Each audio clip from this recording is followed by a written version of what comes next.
Shalom, selamat malam. Kami dari Jakarta City Care senang bisa berjumpa kembali dengan Sobat Prestasi dan pemirsa Bible TV yang dicintai oleh Tuhan. Setengah jam ke depan ini saya, pelayan Tuhan Arasia Haan, akan menemani Sobat Prestasi dan pemirsa Bible TV dalam mempelajari firman Tuhan, menggali firman Tuhan dengan tujuan agar kita hidup sesuai dengan firman Tuhan. Sebelum kita melangkah lebih jauh, mari kita berdoa sejenak. Untuk mula Tuhan seluruh rangkaian acara siaran malam hari ini, untuk kemuliaan-Mu Tuhan, berfirman bagi kami dimanapun suara kami didengarkan, teguhkanlah firman-Mu. Dalam nama Yesus, amin. Sobat Prestasi dan pemirsa Bible TV yang dicintai Tuhan, senang bisa berjumpa malam hari ini. Kalau kita punya Alkitab, mari kita ambil Alkitab kita. Kita siapkan juga catatan kita. Kami terus mendorong dari studio ini, setiap kali kita mendengarkan firman Tuhan, mari kita belajar untuk mencatatnya dengan tujuan agar kita lebih mudah dapat mengulanginya. Kami meyakini kebiasaan kita adalah masa depan kita. Tema firman Tuhan untuk kita sampaikan di malam hari ini adalah bahaya godaan untuk kompromi. Maksud tujuan kita mempelajari topik ini adalah agar kita berketetapan menjadi pelaku firman. Malam ini firman Tuhan kami ambil dari Injil Lukas, Lukas pasal yang keempat, ayat 1 sampai ayat yang ke-13. Mari kita ambil Alkitab kita. Kami akan membacakannya. Untuk menghemat waktu, kami akan baca lebih awal ayat 1 sampai ayat yang keempat, dan nanti kita akan gali sampai ayat yang ke-13. Demikian firman Tuhan. Pencobaan di padang gurun. Yesus yang penuh dengan Roh Kudus kembali dari sungai Yordan, lalu dibawa oleh Roh Kudus ke padang gurun. Di situ ia tinggal 40 hari lamanya dan dicobai iblis. Selama di situ ia tidak makan apa-apa, dan sesudah waktu itu ia lapar. Lalu berkatalah iblis kepadanya, "Jika engkau anak Allah, suruhlah batu ini menjadi roti." Jawab Yesus kepadanya, "Ada tertulis, manusia hidup bukan dari roti saja." Sebegitu jauh pembacaan firman Tuhan untuk kita malam hari ini. Yang diberkati oleh Tuhan adalah mereka yang mendengarkan firman Tuhan dan yang melakukan firman itu di dalam kehidupannya. Bahaya godaan untuk kompromi. Itulah tema atau judul khotbah kita di malam hari ini. Sebagai pendahuluan, kami ingin menyampaikan Injil Lukas merupakan Injil sinoptis. Di dalam Alkitab kita ada 3 Injil sinoptis. Yang pertama Matius, yang kedua Lukas, yang ketiga Markus. Kalau kita mempelajari Alkitab kita dengan teliti, Injil Lukas ditulis oleh Rasul Lukas sendiri. Dan diperkirakan tahun penulisannya adalah tahun 70 sesudah Kristus. Dan diperkirakan tempat penulisannya adalah Kaisarea. Nah, kalau kita meneliti surat-surat yang ditulis oleh Lukas, Lukas punya 2 kitab dalam Alkitab kita. Yang pertama Injil Lukas, yang kedua adalah Kisah Para Rasul. Satu hal yang kami dapatkan dari kehidupan Lukas, walaupun Lukas latar belakangnya seorang dokter, tetapi apa yang terjadi dalam pelayanannya, Lukas menunjukkan kehebatannya dalam arti sungguh-sungguh terjual atas panggilan yang Tuhan lakukan dalam kehidupannya.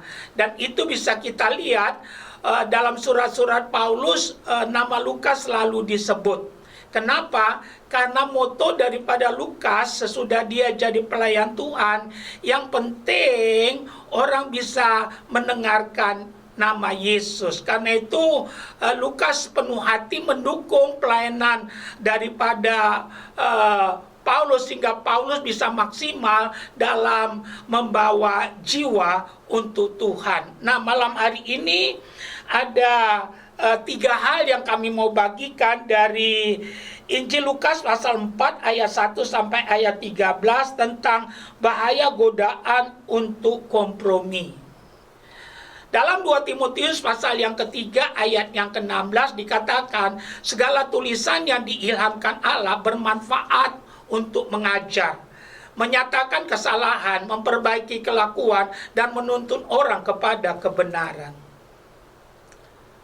Sesudah kita percaya Tuhan Yesus, salah satu yang patut kita waspadai adalah bahaya godaan untuk kompromi. Jadi tema ini menjadi penting bagi kita. Karena sadar atau tidak, kalau iblis tidak bisa mendorong kita jatuh, dia tarik kita jatuh.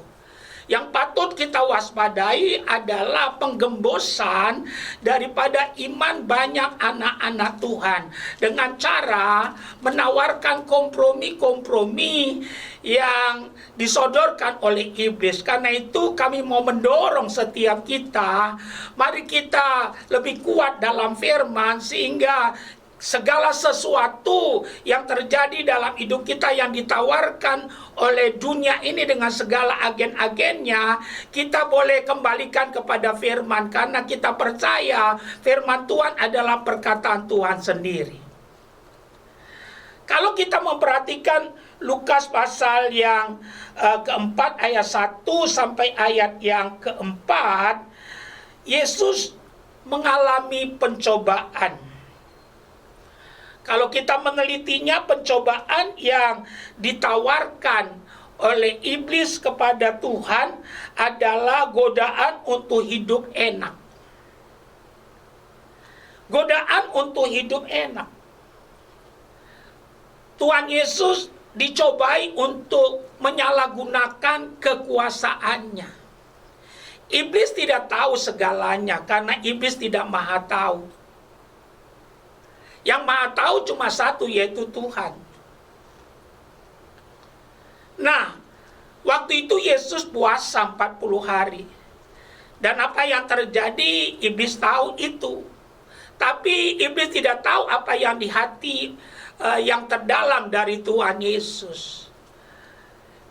Dia cuma berpikir kalau orang puasa ya lapar. Karena itu dia menyodorkan tawaran-tawaran yang kemungkinan besar menurut iblis akan berhasil. Tetapi apa yang terjadi? Tuhan Yesus luar biasa. Dia menang atas godaan ini, atas cobaan ini, yang pada akhirnya nama Tuhan dipermuliakan. Nah, cobaan yang pertama, bahaya godaan untuk kompromi. Tuhan Yesus dicobai, digoda dalam hal hidup yang enak. Untuk itu Tuhan Yesus dibujuk untuk menyalahgunakan kuasanya. Kita bersyukur punya Tuhan Yesus yang menjadi teladan dalam kehidupan kita. Tidak ada budaya mumpung dalam kehidupan Tuhan Yesus. Haleluya. Dan Tuhan Yesus tidak pernah mau menyalahgunakan kekuasaannya. Mulai dia lahir sampai dia naik ke sorga, dan bahkan akan datang kembali untuk kedua kali. Tidak ada penyalahgunaan kekuasaan. Godaan untuk hidup enak. Hati-hati, kami nasihatkan kita anak-anak Tuhan dan hamba-hamba Tuhan. Tadi kami katakan kalau iblis tidak bisa dorong kita, dia tarik kita jatuh. Dan kelihatannya ada banyak orang juga yang terjebak dalam pencobaan ini dan tidak sedikit akhirnya jatuh di dalam dosa. Tapi Tuhan Yesus menang. Seharusnya kita anak Tuhan boleh menang. Godaan untuk hidup enak. Haleluya. Kami mau anjurkan bagi kita orang yang percaya pada Yesus, kita harus membangun budaya di mana kita Kristen yang berbudaya Kristus. Apa artinya?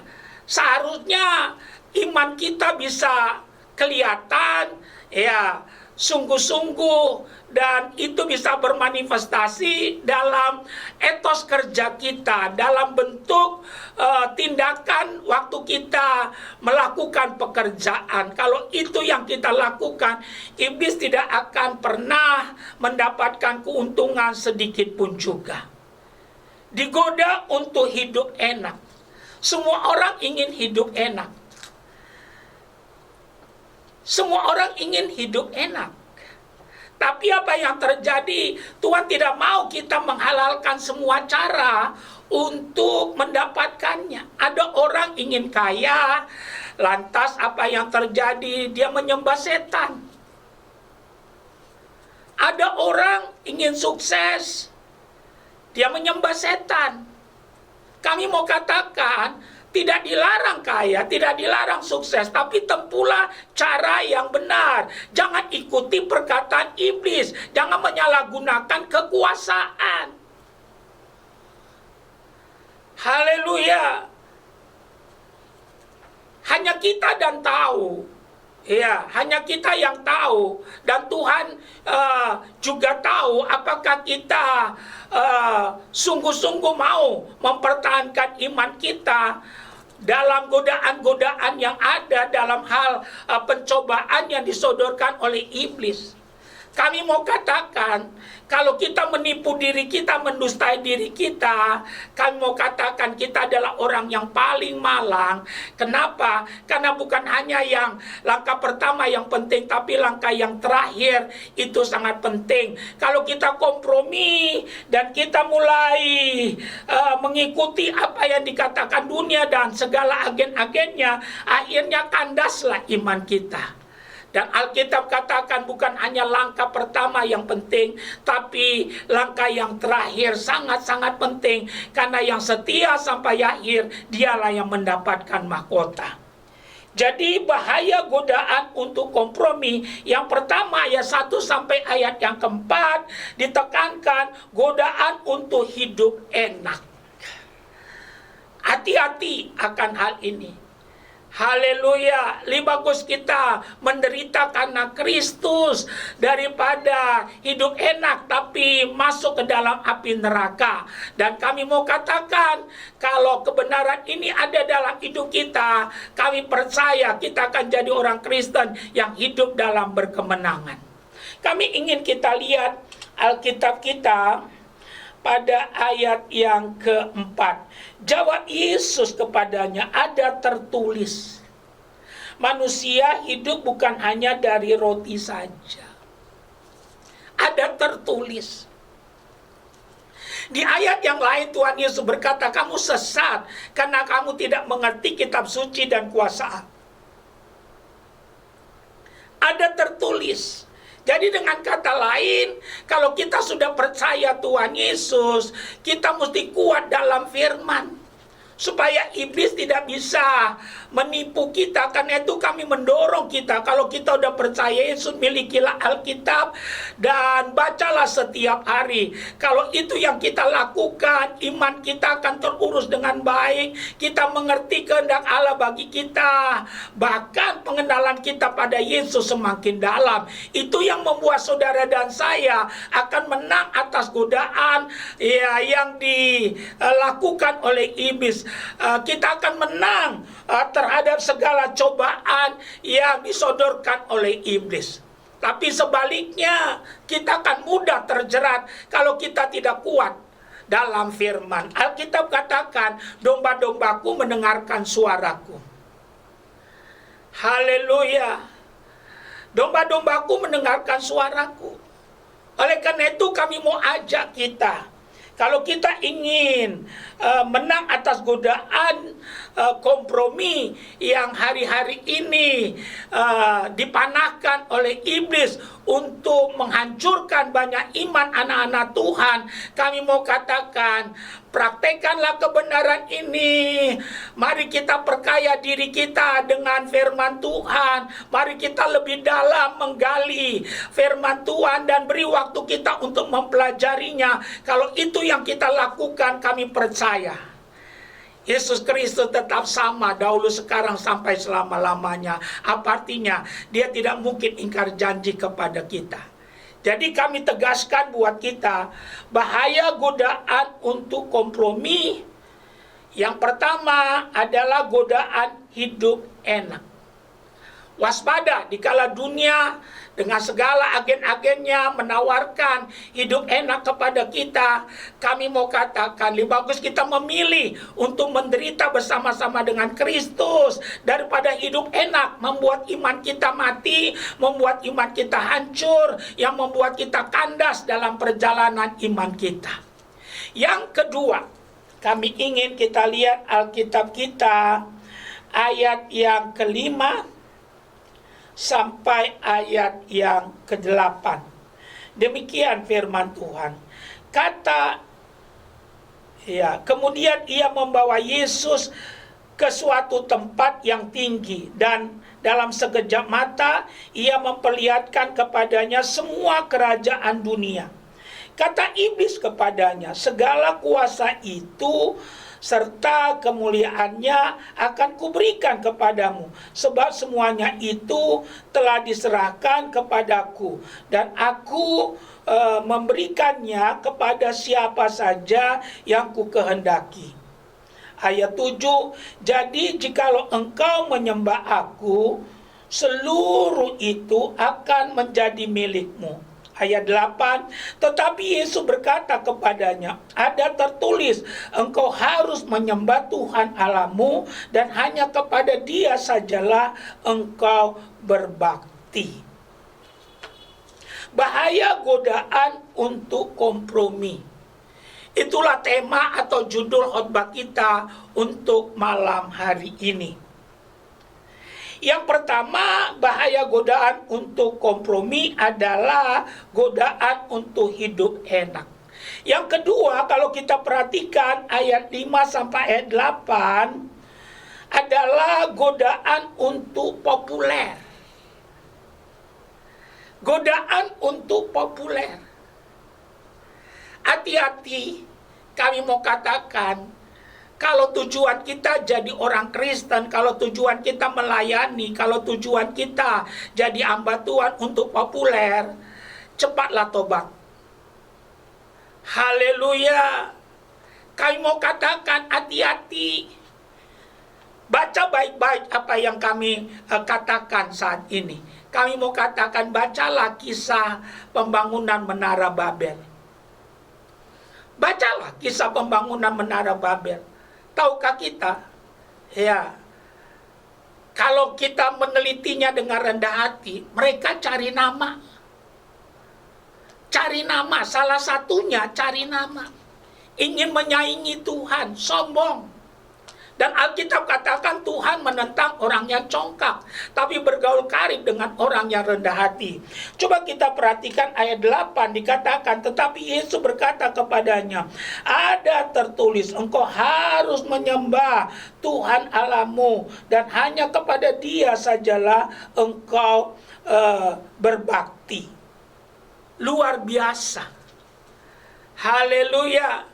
Yesus dicobai dalam hal kepopuleran.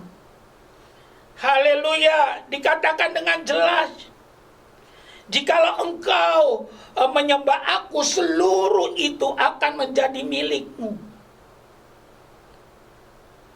Dahsyat. Haleluya, tawarannya itu dahsyat. Tapi Tuhan Yesus hebat. Haleluya. Dia ngerti bahwa itu adalah bujukan daripada iblis. Haleluya. Kami mau katakan hati-hati dengan mencari nama. Hati-hati. Ya, tadi kami sudah katakan, ya, baca kisah tentang pembangunan Menara Babel. Cari nama, cari populer. Dan itu juga yang disodorkan oleh iblis kepada Tuhan Yesus. Dan Tuhan Yesus jelas-jelas pada ayat yang ke-8 berkata, ada tertulis, engkau harus menyembah Tuhan Allahmu dan hanya kepada Dia sajalah engkau berbakti. Jadi jangan bilang iblis tidak punya kekuatan. Iblis punya kekuatan, dunia punya kekuatan. Haleluya. Tapi kuasa Tuhan lebih besar, kuasa Yesus lebih besar. Sekuat-kuatnya iblis adalah musuh yang sudah dikalahkan. Dan dia tidak ada hak atas hidup saudara dan saya yang percaya pada Yesus. Asalkan saudara dan saya yang sudah percaya Yesus mau dituntun oleh firman, kami percaya kita akan berkemenangan.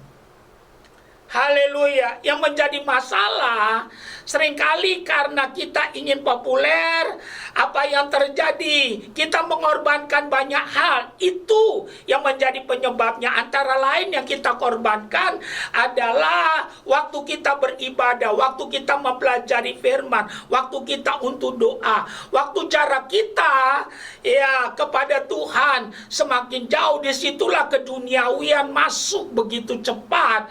Dan apa yang terjadi, dan dia terus menyampaikan segala macam keinginan-keinginan yang bisa kita dapatkan. Dan kami mau katakan, dengar baik, jangan ikuti permainan yang sedang dimainkan oleh iblis di tengah-tengah dunia ini. Nanti roh kita capek. Kalau tubuh capek gampang obatnya, tapi kalau roh kita yang capek, kami mau katakan, kita udah tidur 7 hari 7 malam, kita tetap bangun mengeluh. Dan itu sangat-sangat berbahaya. Rahasianya yang dilakukan oleh Tuhan Yesus yang kedua, melawan godaan cobaan yang disampaikan oleh iblis. Tetap Tuhan Yesus melawannya dengan firman Tuhan. Karena itu kami mendorong, kalau engkau sudah Kristen, mari berakar, bertumbuh, berbuah. Dan dasarnya adalah mesti kuat dalam firman. Kuatlah dalam firman. Bertekad tiada hari tanpa firman. Bertekadlah. Kalau ini yang kita lakukan, kami percaya saudara dan saya akan mengenal Yesus. Saudara dan saya akan kuat imannya. Saudara dan saya akan mengerti kehendak Allah. Membuat kita tidak bisa terombang-ambing oleh keadaan dunia ini. Ingat, dunia akan lenyap dengan segala keinginannya. Tapi orang yang melakukan kehendak Allah akan hidup untuk selama-lamanya. Jangan ikuti dunia ini. Kan mau katakan dunia ini gak ada puasnya. Udah punya istri 1 pengen istri 2, udah istri 2 pengen istri 3, udah punya rumah 1 pengen rumah 2, udah rumah 2 pengen rumah 3. Lama-lama apa yang terjadi? Dunia yang menguasai kita. Karena dunia menghalalkan semua cara, sedangkan iman Kristen tidak ada istilah jalan pintas. Tidak ada jalan pintas. Kami mau katakan tidak ada jalan pintas. Ya, Alkitab katakan benih itu jatuh, mati, tumbuh, berbuah. Ada proses. Dan proses tidak pernah mengkhianati hasil. Kalau ini ada, kita nggak akan menempuh semua cara, sehingga iblis tidak mudah mendapatkan kesempatan. Jadi, bahaya godaan untuk kompromi. Yang pertama, godaan untuk hidup enak. Semua anak Tuhan, hamba-hamba Tuhan akan dibawa masuk dalam godaan ini. Apakah kita kompromi atau tidak? Yang kedua, kita akan dibawa masuk dalam pencobaan ini, godaan ini, yaitu mencari nama, popularitas. Haleluya. Dalam segala hal kita akan dibujuk. Kita coba untuk menaruh Yesus di belakang dan kita yang di depan. Dan itulah yang kita lihat hari-hari ini, bukan follow me, tapi ya kita diajak untuk bukan follow Jesus, tapi follow me. Semua kita jadikan manusia yang jadi fokusnya. Seharusnya Yesuslah yang menjadi fokusnya. Yesuslah yang jadi tujuan iman kita. Yesuslah pengharapan kita. Kalau itu ada, kita lebih daripada pemenang dalam kehidupan ini. Jadi bahaya godaan untuk kompromi. Yang kedua adalah hati-hati dengan kompromi tentang popularitas. Ingat saja Menara Babel akhirnya dihancurkan karena cari nama. Kalau tujuanmu cari nama sebagai hamba Tuhan, bertobat. Kalau kau cari nama, tujuanmu jadi orang percaya, bertobat. Tujuan hidup kita adalah memuliakan Tuhan. Paulus katakan kalau aku hidup tujuannya satu, bekerja untuk menghasilkan buah. Buah yang dimaksud adalah jiwa-jiwa, bukan cari nama. Paulus punya nama sebelumnya, tapi dia katakan aku melupakan apa yang di belakangku. Paulus punya nama di kalangan Sanhedrin. Ya, Paulus punya nama ya di masyarakat komunitasnya. Tapi apa yang terjadi sesudah percaya Yesus, dia katakan semua sampah. Ya, kalau kita semuanya begitu menaruh Yesus di depan dan kita kuat dalam firman, ya kami percaya ya, saudara dan saya akan mengalami hidup berkemenangan. Karena sebenarnya kita yang percaya pada Yesus, ya kita harusnya menang karena Yesus sudah selesaikan di kayu salib. Andai kata kita mau bayar harga, mengikuti apa yang Tuhan katakan dengan tegas, berani, bertindak, menolak, kami percaya kita akan kuat dan akhirnya Yesus ditinggikan. Yang terakhir, bahaya godaan untuk kompromi. Kita lihat ayat yang ke-9. Kemudian ia membawa Yesus ke Yerusalem dan menempatkan dia di bubungan bait Allah. Lalu berkata kepadanya, jika engkau anak Allah, jatuhkanlah dirimu dari sini ke bawah, sebab ada tertulis mengenai engkau, ia akan memerintahkan malaikat-malaikatnya untuk melindungi engkau, dan mereka akan menatang engkau di atas tangannya supaya kakimu jangan tersantuk kepada batu. Yesus menjawabnya, katanya, ada firman, jangan engkau mencobai Tuhan Allahmu. Sesudah iblis mengakhiri semua pencobaan itu, ia mundur daripadanya dan menunggu waktu yang baik. Ada satu catatan pada ayat yang ke-9, membuat semua kita anak-anak Tuhan harus berjaga-jaga. Yang sudah mengalahkan iblis bukan kita, tapi Tuhan Yesus. Dan di luar Yesus kita nggak bisa berbuat apa-apa. Alkitab katakan dia akan menunggu waktu yang baik. Jadi setiap kita orang percaya mesti siuman. Ya, mesti jadi orang-orang siang yang sadar. Ya, sehingga hidup kekristenan kita berkemenangan.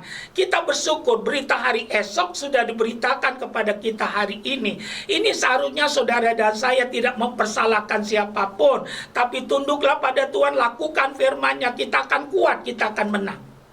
Nah, bahaya godaan untuk kompromi yang ketiga adalah, kalau kita lihat pada ayat yang ke-9 sampai ayat yang ke-12 adalah godaan kompromi tentang harga diri. Tentang harga diri. Haleluya. Kalau kita perhatikan akan hal ini, kita akhirnya menyimpulkan iblis dia punya pengalaman. Dia tidak tahu segalanya, tapi dia punya pengalaman. Dia mengamati tentang kebutuhan manusia. Manusia suka dihargai. Manusia suka dipuji. Manusia suka disanjung. Dan apa yang terjadi, dan itu dia lakukan kepada Tuhan Yesus. Kalau kita lihat ayat yang ke-9 sampai ayat 12, itu ujian harga diri. Kami mau nasihatkan kita, tangkap apa yang kami katakan ini, bahwa harga diri kita adalah Kristus. Kalau ini betul kita resapi, kita akan menang, bahkan lebih daripada memenang. Kita lebih daripada pemenang. Apa artinya harga diri kita Kristus? Tidak terhingga. Kenali diri kita di dalam Yesus. Kalau kita mengenali siapa diri kita di dalam Yesus, kita nggak mudah jatuh dalam dosa. Alkitab katakan kita umat ketebusannya. Alkitab katakan kita biji matanya. Alkitab katakan kita ahli warisnya. Alkitab katakan saudara dan saya milik kepunyaannya. Jadi kalau saudara dan saya mengerti akan hal ini, saudara dan saya tidak perlu untuk mentaati iblis untuk mendapatkan harga diri. Percaya atau tidak, dunia dengan segala antek-anteknya tidak mungkin menilai secara objektif. Manusia tidak mungkin menilai manusia secara objektif. Biasanya kita menilai orang berdasarkan kepentingan dan kebutuhan. Ajaklah temanmu makan, tanya dia sesudah makan, menurut kamu saya itu bagaimana? Dia akan angkat 2 jempol. Kamu itu orang baik. Itulah manusia. Menilai berdasarkan kebutuhan dan kepentingan. Karena kita ajak makan. Tapi nanti besok dia minjem duit. Dia bilang pinjam duitnya, lantas saudara bilang gak ada duit. Coba tanya kepada dia tentang dirimu. Dia akan berkata, kamu payah. Gak bisa berteman. Minjem aja gak dikasih. Itulah manusia. Karena itu kami mau katakan, ayo temukan dirimu di dalam Yesus. Mari lihat dirimu di dalam Yesus. Kita perlu punya gambar diri yang benar. Kami mau katakan, nilai hidupmu Kalvari. Nilai hidup saya bukan apa yang orang katakan. Kami mau katakan, nilai hidup saya adalah Kristus. Hidup saya tidak ditentukan oleh apa yang orang katakan. Tapi hidup saya ditentukan oleh apa yang Tuhan katakan. Karena itu, ayo kenalilah karya Yesus dalam kehidupan kita. Apa yang Yesus sudah buat dalam kehidupan kita. Saya suka apa yang Yesus katakan ayat 12. Yesus menjawab, katanya, ada firman, jangan engkau mencobai Tuhan Allahmu. Dahsyat. Sekali lagi, Yesus mengalahkan godaan yang dilakukan oleh iblis dengan memakai firman. Jadi kami mau katakan, kuatlah dalam firman, sehingga kita ngerti tipu muslihat daripada si iblis. Sebenarnya iblis itu cuma begitu-begitu saja. Dia putar itu lagi, itu lagi, itu lagi. Kalau kita lihat bagaimana dia menjatuhkan Adam, kami mau katakan bagaimana dia menjatuhkan Lucifer, bagaimana dia menjatuhkan hamba-hamba Tuhan di dalam Alkitab kita, seputar-sekitar itu saja. Masalahnya adalah masalah godaan hidup enak, masalah popularitas dan harga diri. Kami mau katakan, kepada Tuhan Yesus juga dia lakukan itu. Dan kita anak Tuhan harus mengerti itu. Harus mengerti akan hal itu. Itu aja dia putar-putar. Nomor 1 nanti dia ganti jadi nomor 3. Nomor 2 diganti jadi nomor 1. Tapi seputar itu saja. Karena itu kuatlah dalam firman. Supaya kita mengerti tipu muslihat daripada iblis. Iblis itu penipu. Dia mengatur bagaimana siasat untuk menjebak, memberikan godaan supaya kita kompromi. Iblis itu nggak usah diladenin. Karena kalau kita kasih kuku kita, diambil jari kita. Kalau kita kasih jari kita, diambil tangan kita. Kalau kita kasih tangan kita, diambil seluruh kehidupan kita. Alkitab berkata dengan jelas. Haleluya. Alkitab katakan jangan beri kesempatan kepada iblis. Tolak. Karena dia nggak bisa menguasai kita. Karena roh yang di dalam kita, ya, lebih besar. Saudara dan saya sudah dibebaskan. Tunjukkan surat penebusannya, bahwa dia sudah mati supaya kita boleh hidup. Dia disakiti supaya kita boleh disembuhkan. Saudara dan saya sudah dibayar lunas. Iblis sudah dilucuti pada waktu Tuhan Yesus mati di kayu salib. Kami berharap dengan kebenaran yang kita dengar malam ini, kita melangkah maju lagi di dalam Tuhan. Kita terus berbuah untuk Tuhan, dan kita menjadi saksinya.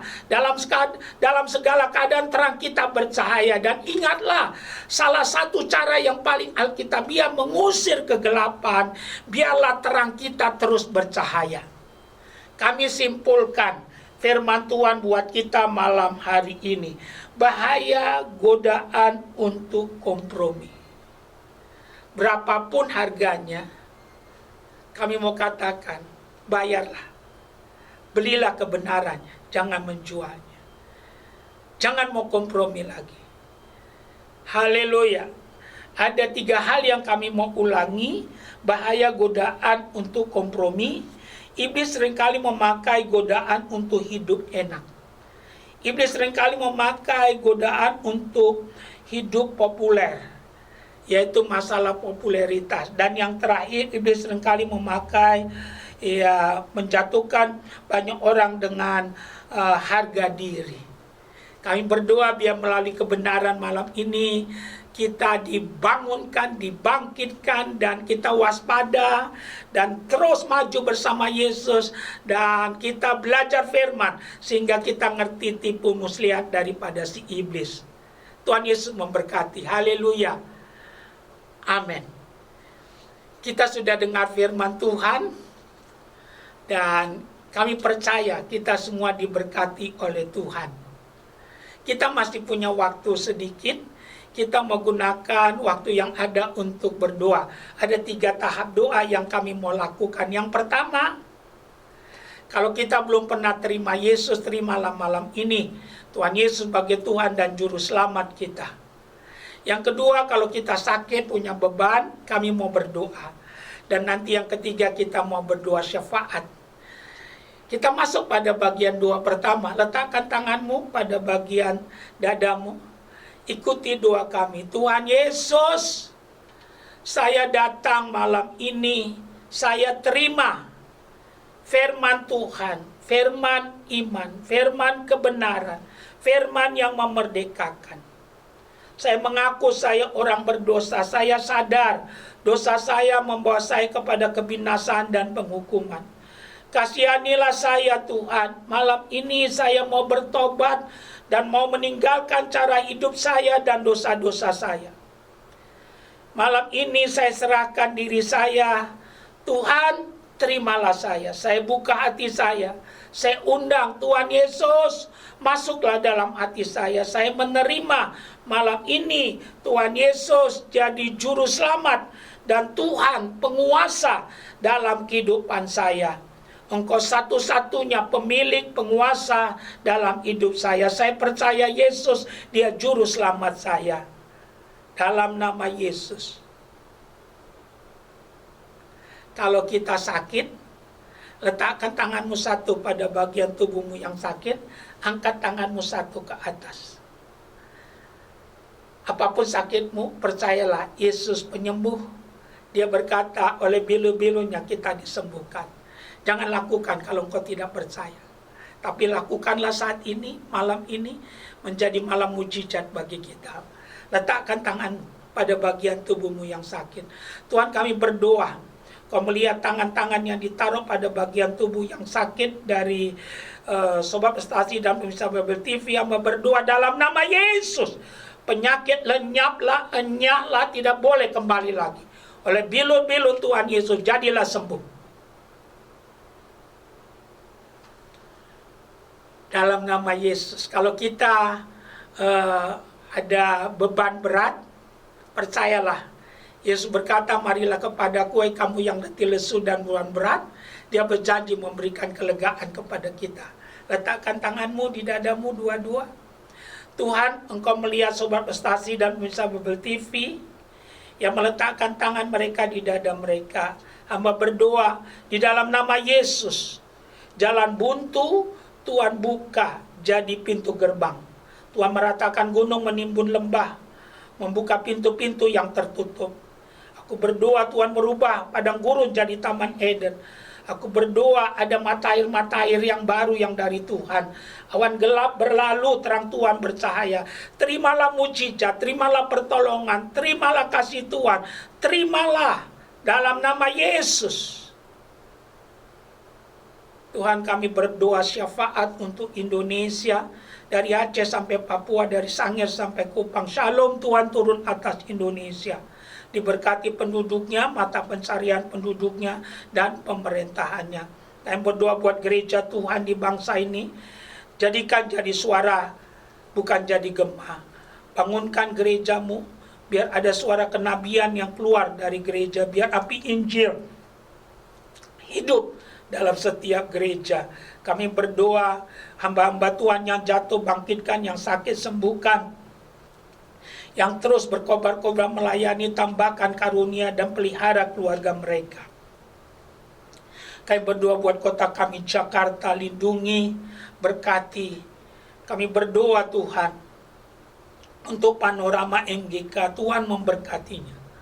Kami berdoa untuk semua Sobat Prestasi dan pemirsa Bible TV yang menyaksikan acara ini di rumah sakit, di LP, di jalan, di rumah yang lagi nonton bareng. Tuhan memberkati mereka semua. Ada iman, ada pengharapan, ada kasih. Tidak lupa kami berdoa untuk COVID-19, biar yang kena semakin tidak ada, yang sembuh semakin banyak. Kami minta mujizat Tuhan, Indonesia dipulihkan. Kami bersyukur dalam nama Yesus. Amin.